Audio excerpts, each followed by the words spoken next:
It's Tuesday, October 13th, 2020. Thank you so much for joining me today. Markets down across the board, gold and silver hammered today. You know, it's almost funny watching this manipulation with gold and silver. It is so hated. I had friends calling me today just upset watching this manipulation, and they have a reason to be, no doubt, but play the game. At some point, they will lose control of these markets.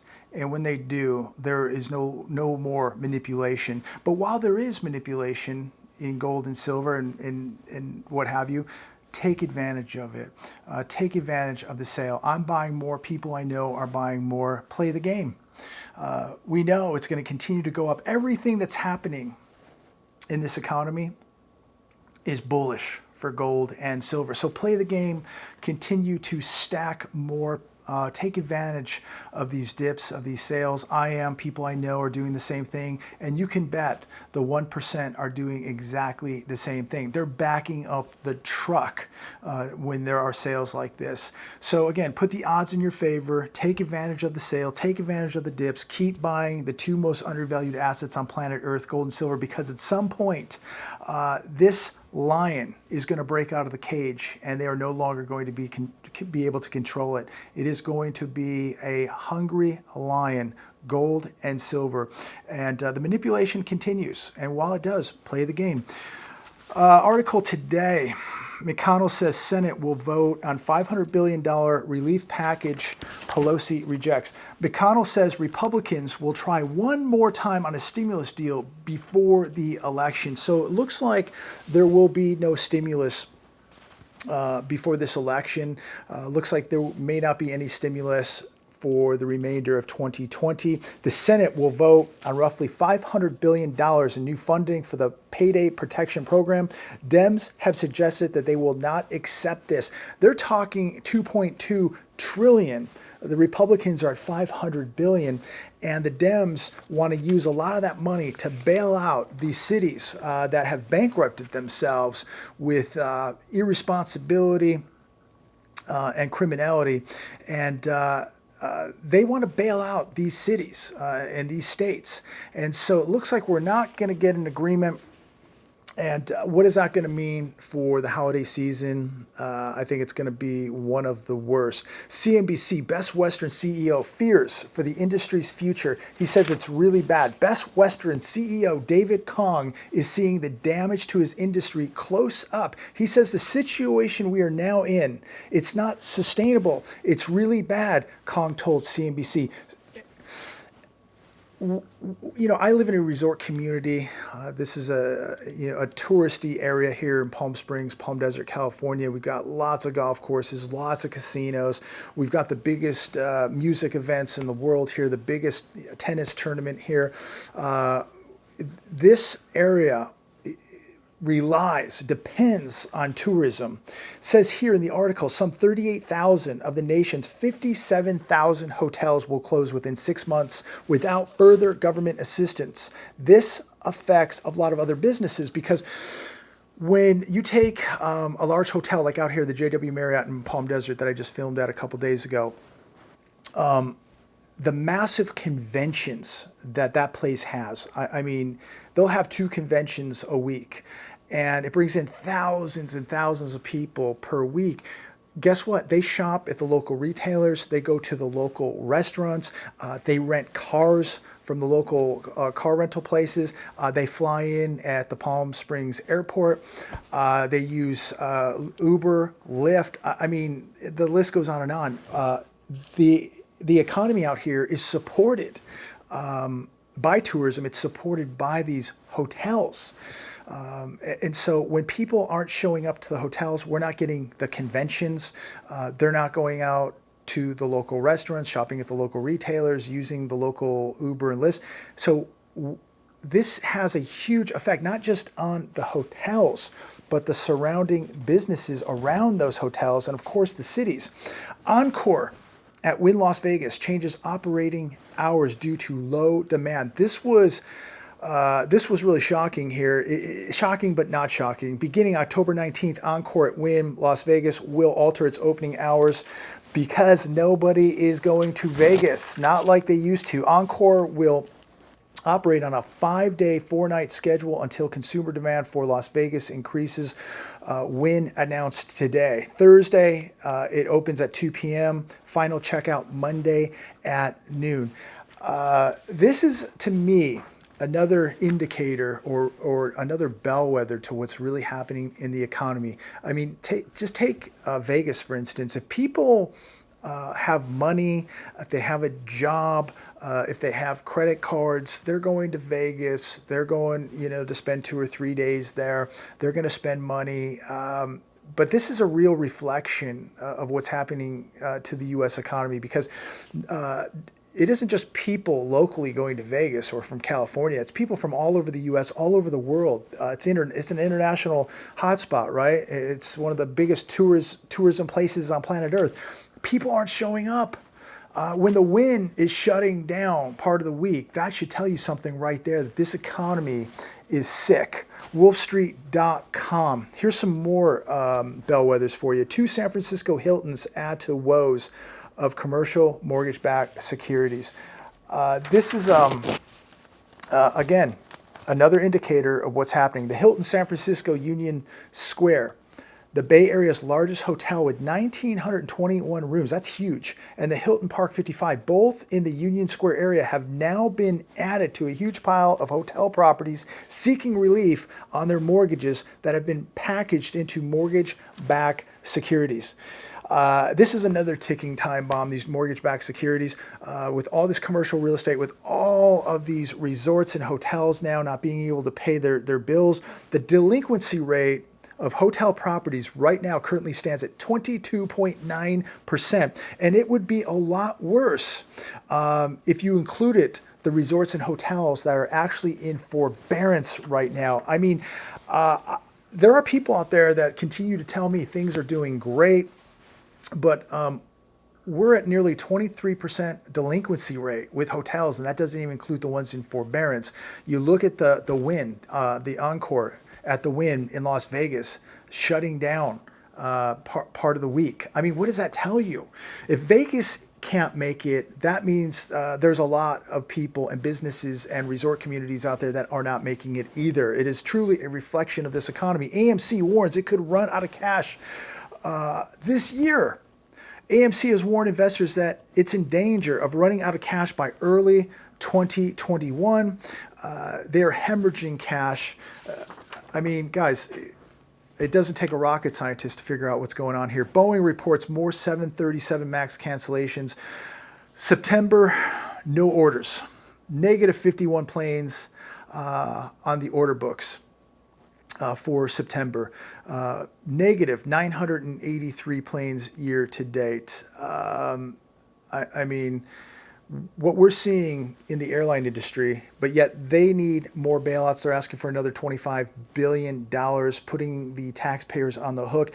Look, if people aren't flying, we're going to need less airplanes, and that's going to mean less pilots, less stewardess, less people in the airline industry. Unfortunately, I don't know why we have to pay to support an industry that people aren't using. People are broke. People are too scared to get on a plane and go somewhere.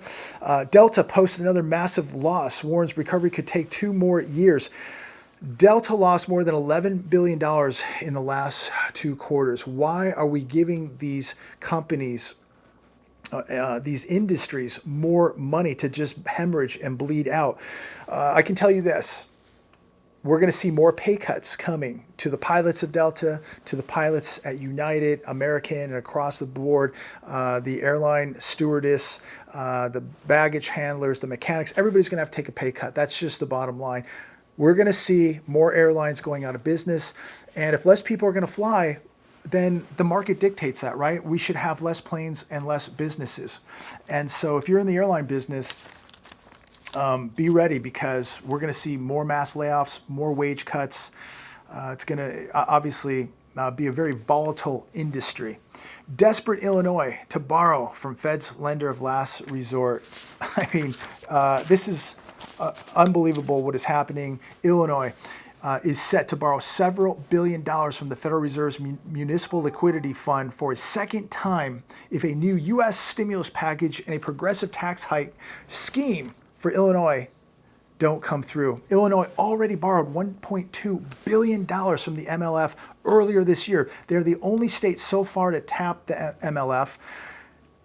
You know, to the state of Illinois, to the state of California, to many states in the U.S., many states are going to follow Illinois.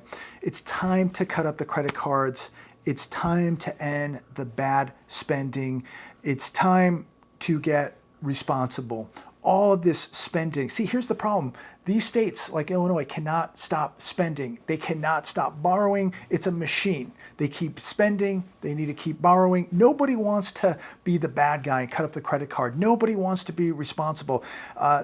These states want to live on a credit card. America, the country, is living on a credit card. Remember, we are over $27 trillion in debt. The country as a whole is bankrupt. And we shouldn't forget that. So, you know, when everybody tells us that, you know, everything's going to be okay, it's America, we're the wealthiest nation, we're the biggest debtor nation in the world, we are a bankrupt nation, and you need to wake up and be preparing for that. You need to be your own central bank. You better be holding assets. You better be getting prepared, because when something is bankrupt, that means that there's going to be big changes coming. And we're going to see massive changes, massive volatility in people's lifestyles, in the stock market, in the housing markets, in the commercial real estate market, in the bond market, everything across the board. We're going to see massive volatility. We're going to see huge corrections. You need to be ready for what's coming. There's going to be a lot of pain coming to America, because this is unsustainable. America's true unemployment rate. This is on Axios HBO. This was very fascinating. A person who is looking for a full-time job that pays a living wage but who cannot find one is considered unemployed. That is the definition of unemployed. If you accept this definition, the true unemployment rate in the U.S. is a stunning 26.1%. The official unemployment rate is artificially depressed by excluding people who might only earn a few dollars a week. It excludes people who have stopped looking for work. It excludes people who have run off unemployment, people who've graduated college who are looking for a job, who haven't gotten in the job market yet. It excludes people who are independent contractors for the most part. So things can be very, very manipulated. Only 46.1% of white Americans over the age of 16 and a mere 40.8% of black Americans now have a full-time job paying more than $20,000 a year. Yes, you heard that right. $20,000 a year. The unemployment problem in America didn't just start today. It didn't just start in March. It's been going on for well over a decade. And it's just been hidden behind these official numbers that we get from the television, from the government, from people that wear a fancy tie and suit telling you that everything's going to be okay. You need to be investing in this Ponzi scheme. You need to be buying a new house. You need to be buying a new car. You need to be using those credit cards. You need to be out shopping. You need to be supporting this economy by consuming with money you don't have. Ladies and gentlemen, I'm going to leave it there today. I didn't see any good news today telling me that there's some light at the end of the tunnel. Ask yourself, what is going to pull America out of this depression? The depression that is just beginning. We're in the first, second inning of this thing. What is going to save America? What's going to pull America out? More consumption, more consumers buying things with money they don't have. Look, it is time to cut up the credit cards. It's time to get responsible. It's time to start saving some money. It's time to pay the debts down. It's time to hunker down and get ready for the biggest financial tsunami America has ever seen. It is going to get absolutely crazy. So it doesn't matter what the stock market does. If the Dow Jones goes to 40,000 points, 50,000 points, is it helping you? It's helping a few people at the very top, but is it changing your life? Are you making more money today at your job than you were making a few years ago? Do you see more opportunity? Do you have more wealth? Do you have a net worth? More than likely, no.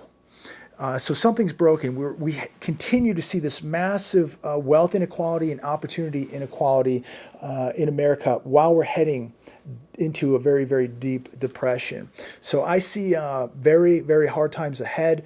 And that doesn't mean that you're not going to have opportunity. If you have your debts paid down, if you have some cash saved up, if you have assets, if you are awake, if you have a plan, I believe that there's going to be huge opportunity for people. Look, the wealthy know that this wealth transfer is beginning and they're going to capitalize on it. You need to start thinking smart like these people. These are the people who have assets put away. They've got cash put away. They're patient. They're looking ahead of what's coming. I can't stress enough the importance right now to get into survival mode, mentally, physically, spiritually, and financially. There's going to be big sales coming in America, and there's going to be very ugly, dangerous times coming to America, and you need to be ready for it. You need to be getting in a mental mindset about what you're about to see in America. Too many people will be taken by surprise because they continue to just watch the TV, the reality TV, living off of a credit card, buying things to impress people they don't know or don't like. Don't be these people. This is the time to hunker down, be smart, and be ready, because I can't even really stress in words what we're about to see here in America. People are going to get hurt really bad, ladies and gentlemen, and I don't want any of you to be victims of this. God bless every one of you. Thanks for watching. Share this video with everybody. Blast it all over social media. Talk to you very, very soon. We'll be putting up another Patreon video sometime this week, so make sure you come over, join Patreon. It really helps to support this message, support this channel. Remember, I couldn't do any of this without you guys. Appreciate it. God bless. Talk very soon.